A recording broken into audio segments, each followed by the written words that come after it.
بسم اللہ الرحمن الرحیم۔ سہولت اور آسانی کے ساتھ خرچ کرنے کو سخاوت کہتے ہیں۔ یہ کنجوسی اور تنگی کی ضد ہے۔ کنجوسی انسان کو اپنا مال خرچ کرنے یا کسی بھی چیز دینے میں تکلیف محسوس ہوتی ہے۔ نہ صرف مال و دولت بلکہ کنجوسی انسان تو اپنے جذبات کو ظاہر کرنے میں بھی بخل کرتا ہے۔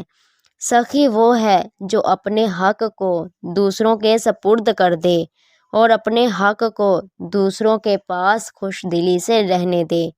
رسول اللہ صلی اللہ علیہ وآلہ وسلم کی سخاوت، جود و کرم اور عطا و نوازش بے مثال اور با کمال ہے۔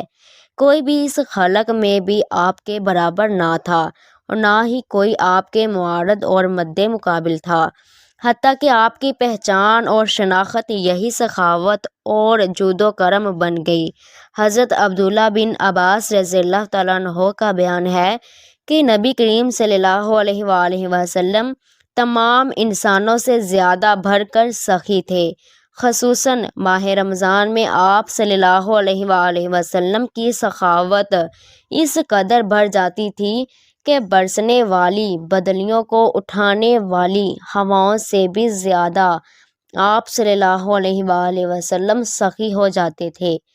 ترمذی شریف کی حدیث نمبر 281 میں ہے کہ ایک دفعہ نبی آخری الزماں حضرت محمد صلی اللہ علیہ وآلہ وسلم کی خدمت میں 90,000 درہم پیش کیے گئے۔ آپ صلی اللہ علیہ وآلہ وسلم نے ان کو ایک بورے پر رکھ دیا اور لوگوں میں تقسیم کرنا شروع کر دیے۔ ہر سائل کو خوب نوازا، سب درہم تقسیم ہو گئے۔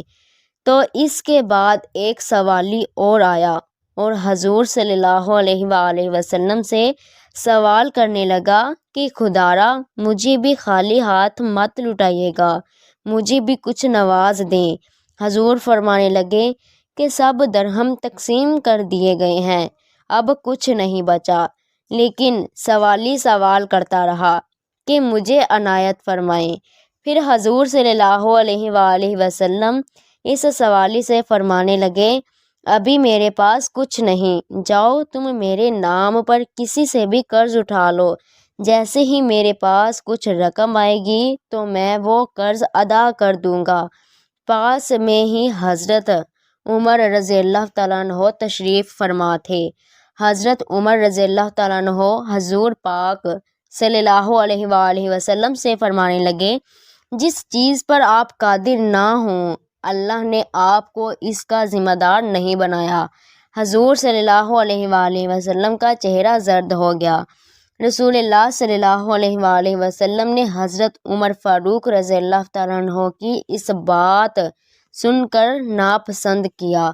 انصار میں سے ایک شخص کھڑا ہوا اور عرض کی کہ یا رسول اللہ صلی اللہ علیہ وآلہ وسلم آپ خرچ کرتے جائیے اور عرش کے مالک رب سے کسی کمی کا خوف نہ کیجیے۔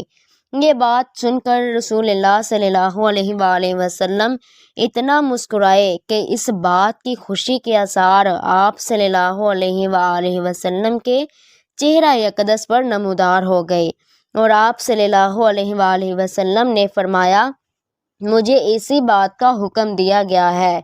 پھر رسول اللہ صلی اللہ علیہ وآلہ وسلم نے قرآن پاک کی اس آیت کی تلاوت فرمائی تم ہرگز نیکی کو نہیں پا سکتے جب تک تم اللہ کی راہ میں اپنی محبوب چیزوں میں سے خرچ نہ کر۔